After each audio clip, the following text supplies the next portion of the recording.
What's going on, everybody? My name is Greg Peters. You are watching the Car Passion Channel, and today I have a very special video for you. Now, some of you OG guys may remember when I did back in the day a little video called Mountain Battles Episode 1. It was 4 years ago, and that was it. There was just one episode. Well, today, 2018, we're back with two very special cars, Mountain Battles Episode 2.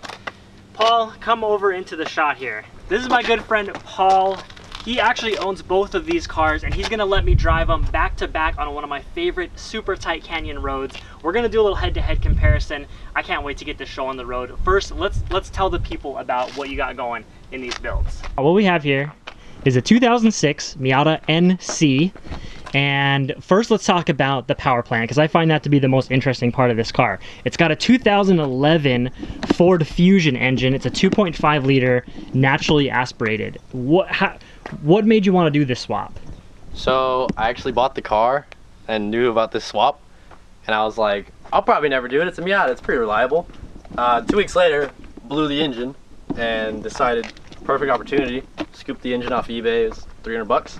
What does a stock NC make to the wheels? I want to say like 130, about 130 stock. 130 wheel, and what does the 11 Fusion engine make stock? About 160, 170. 160, and you just got a set of headers and some exhaust. Yeah, that's about it. So maybe 170 horsepower, 170 torque. So I actually drove the NC up here. It's about a half an hour on the freeway, nothing special, but I just wanted to get acquainted with the car. And what I noticed is the engine is very, very punchy right up front. 2,500 RPM, you get all your power, and then it just kind of rings out. It's flat power. You don't get a lot in the top end, but it's a big bore 4-cylinder pretty much, so it's to be expected. All right, so some other things that'll help this car get up the canyon road are, it is on coilovers, 6.8 spring rate. It's got an RX-8 front anti-sway bar, 2 15s all around. They're 420 tread wear. They kind of look like all seasons, nothing special, but we all know the Miata is a super balanced chassis, so I'm interested to give this car a feel on these tires. And it does have some weight reduction too.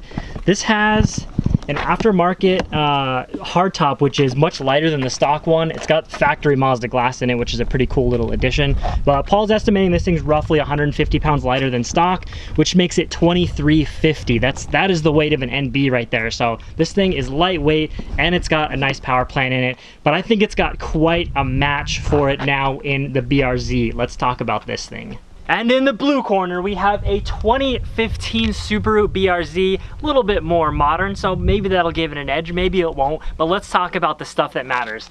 It is a stock engine internally, but it's got a Jackson Racing supercharger, so this thing makes 280 wheel horsepower, 220 pound-feet of torque. So it's definitely got a big power advantage, but the BRZ is a little bit heavier. It weighs in roughly at 2,800 pounds. So you're talking about 450 pound difference and close to 100 wheel horsepower. Now, if you just look at the numbers on paper, you've got 280 wheel horsepower versus roughly 170 with only a 450 pound weight disadvantage.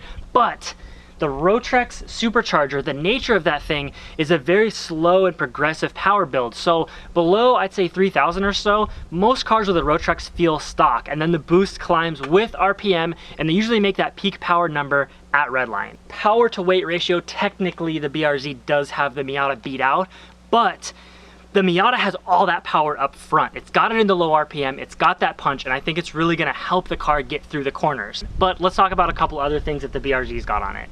The BRZ has got something up its sleeve. It's on 225 Federal RSRs all around, which is a much stickier tire than what the Miata's on, but I think it's gonna be a pretty even match. It's also on iBox springs, so you know, it's no slouch in the handling department. What we're gonna do is just cruise the canyon one time, nice and mellow. I wanna drive the BRZ to get a little bit more familiar with the pedal box and the steering and everything like that, so I'm more comfortable pushing it a little bit. Then at that point, we'll have driven both cars, and I'm gonna do the 1 minute stretch of just the best part of this road. It's super tight, it's gonna be awesome. I got all my cameras, you guys are in for a treat. Let's take these cars out. Okay, 2015 Subaru BRZ with a supercharger and sticky tires. I'd say this sounds like it's gonna be a good time. Oh, thank you, I know how to start it now. Okay, oh wow, that is a short shifter. Didn't stall it, that's good.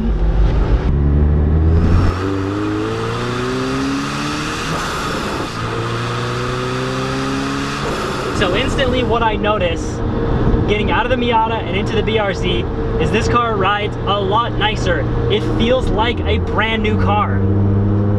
The steering is very easy, although you don't quite feel as much in the road. It's definitely got a lot more mechanical grip than the NC on those all seasons.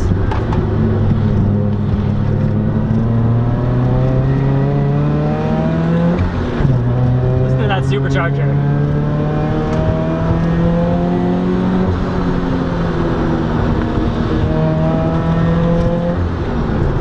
You really got to wring it all the way out to get the power from it though.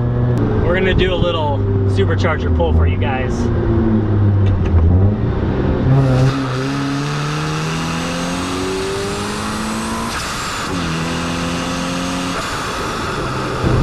Oh, that sound, that is a good sound.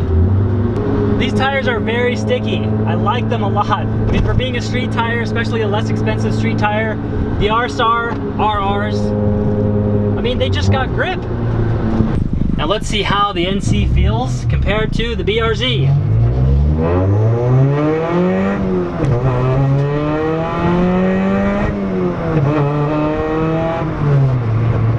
Quite a bit louder. It's definitely on coilovers. You can feel absolutely everything in the road. Every little bump. Woo. Revs more freely.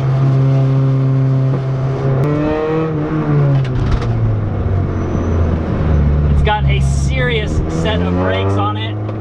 It's got a little bit looser feel because of the tires. I mean, that's just the nature of like an all-season tire, but it still handles very, very well.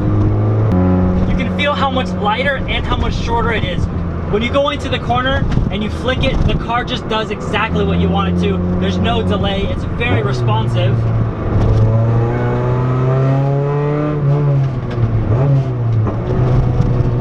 And then coming out of the corner, even at 3,000, 3,500 RPM, where the BRZ would struggle with the power, the 2.5 liter in this car just gives you all the punch you could want.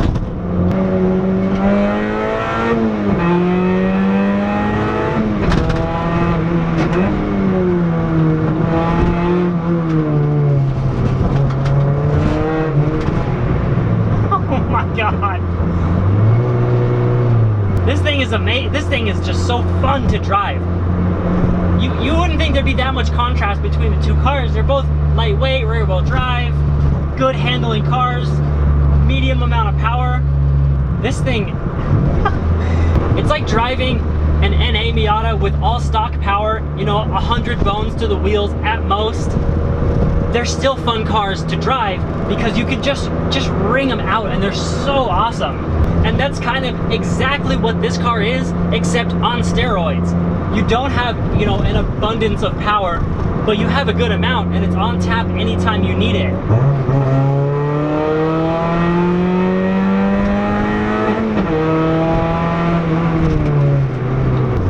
What more could you want? It's perfect.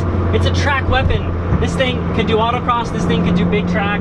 I mean, I know I'm a Miata guy and I don't want to be biased, but this thing is a lot more fun to drive than the BRZ. Supercharger, schmoopercharger. This thing is gonna be the king of the hill. We're gonna find out here in just a second. What you have built here, my friend, is the ultimate fun machine. I don't know if I've ever driven a car quite this fun before. It's like, I just slapped stuff together, man. It's like everything you have done to the car is like, what would feel cooler to drive with? What would feel better? What's better for the driver? It's usually what I do. I don't want to be biased, but the Miata is just a lot more fun to drive. Do you agree, do you think? Well, I just bought this, so this one's more fun. This one's more fun. According to the payments, the BRZ is more fun. Let me be a little clear. If I had to pick something that I was gonna daily drive and commute with, the BRZ all the way. But if you're looking for like more of a canyon weapon, track weapon, it's the NC. It's a no-brainer. We're gonna run both cars. I'm gonna drive the BRZ first, from the bottom to the top of that first section, Paul's gonna follow in the Miata, and then we're gonna switch. I'm gonna drive the Miata from the bottom to the top. We'll go back and look at the times later and see how quickly these can get up the mountain run. So the start of the run is as you pass the 30-mile-per-hour warning sign. I'm gonna roll past that sign at 40 miles an hour, and then we're gonna run her hard all the way up to the top.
Leave stability management on. I mean, this is a pretty expensive car and it's not mine, so I don't need to do any dirty, but I don't think it affected the actual time from the bottom to the top.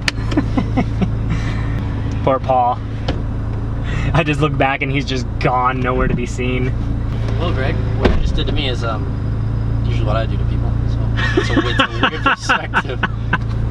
Dang, man, you're quick. That was pretty sick. I guess I should have done the back-facing cam, but then it's like, the race really isn't me versus Paul, it's the BRZ versus the Miata. I don't know, now I'm kind of going back and forth. This thing's got so much grip with the tires that it's got on it. I don't know if the Miata's gonna be able to hang. I'm definitely more impressed than I thought I was gonna be about how the car handled. I mean, that felt like a pretty fast run. The only thing it really needs is some sort of brake upgrade. At minimum, it needs a lot better pads in it, and that'll just give you more confidence to really dive into those brakes and brake later coming into the corners. The brakes just come on too slow for me to really be comfortable diving into a corner hard. All right, it's NC time, boys. Ooh, oh my God, the brakes are hot now. They're super touchy. Here we go.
The car is balanced, it handles well, but to really set it off, to really put it over the edge, it needs a good set of tires. Other than that, this car is pretty much perfect.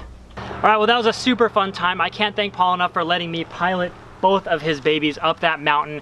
Who do I think was faster? It's tough to say. I'm gonna favor the NC. I think the NC is a little faster, but I'll have to take a look in post-production to see who was actually faster, and I'll let you guys know in just a second. Each car excelled in its own area. The BRZ really had that top end horsepower and a lot of grip with those tires. The NC felt very direct, confidence inspiring, excellent brakes, and very punchy low end power, great for corner exit. It's gonna be interesting to see who's faster. Tell me down in the comments, which car of these two would you rather own?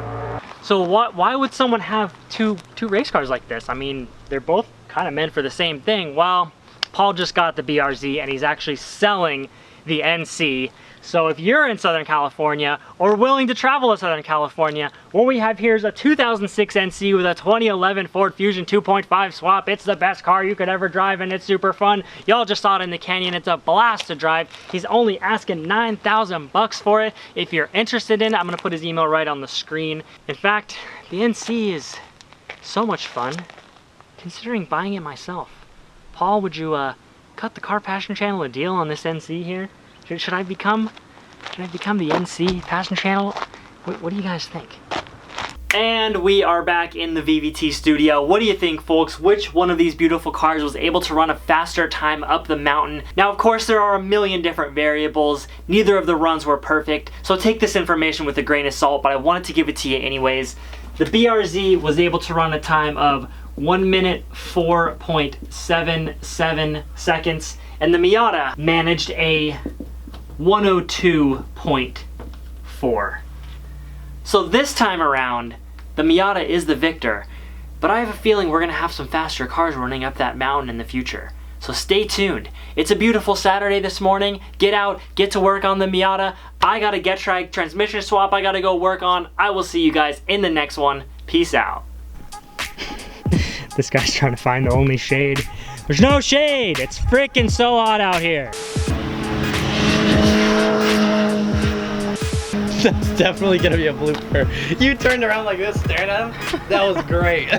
Like, hey guy, get off my lawn. You should be my director. Dude, this is great. Man, I'll do this for free. Dude, I'm gonna add so much value to your channel.